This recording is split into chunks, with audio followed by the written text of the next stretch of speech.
এই দুনিয়ার জীবনটা ধোঁকা, একটা ছোট্ট জীবন, পুরা ধোঁকা, কিচ্ছু নাই এর মধ্যে। আমার কথা শোনেন, এই দুনিয়ার জীবনে কিছুই নাই। চারপাশে অনেক কিছু মনে হবে, আপনার বাড়ি আছে, গাড়ি আছে, স্ট্যাটাস আছে, টাকা পয়সা, প্রতিপত্তি সব আছে।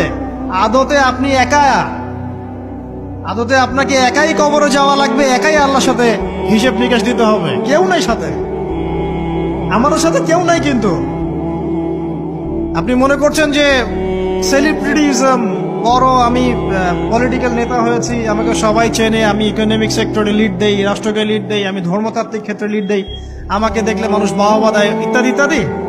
দিন শেষে আমি একা, আপনিও একাই। আমাকেও একাই যেতে হবে, আপনাকেও একাই যেতে হবে। এগুলো সব চারপাশের খালি অন্ধ মোহ, আর কিছু না। এই মোহের মধ্যে ঢুকে পড়বেন না, আল্লাহ পাক তৌফিক এনায়েত করুন। নবী সাল্লাল্লাহু আলাইহি ওয়াসাল্লাম বারবার বলতেন, আল্লাহুম্মা ইন্নী আউযু বিকা মিন ফিতনাতিদ দুনিয়া, বলতেন না? হে আল্লাহ, আমি এই দুনিয়ার ফিতনা থেকে তোমার কাছে আশ্রয় প্রার্থনা করছি। ওয়া ইন্নী আউযু বিকা মিন ফিতনাতিন নিসা, আমি মহিলাদের ফিতনা থেকেও আশ্রয় প্রার্থনা করছি। আরো দোয়া করতেন, আল্লাহুম্মা ইন্নী আউযু বিকা মিন আযাবিল কবর, হে আল্লাহ, আমি কবরের আযাব থেকে আশ্রয় প্রার্থনা করছি।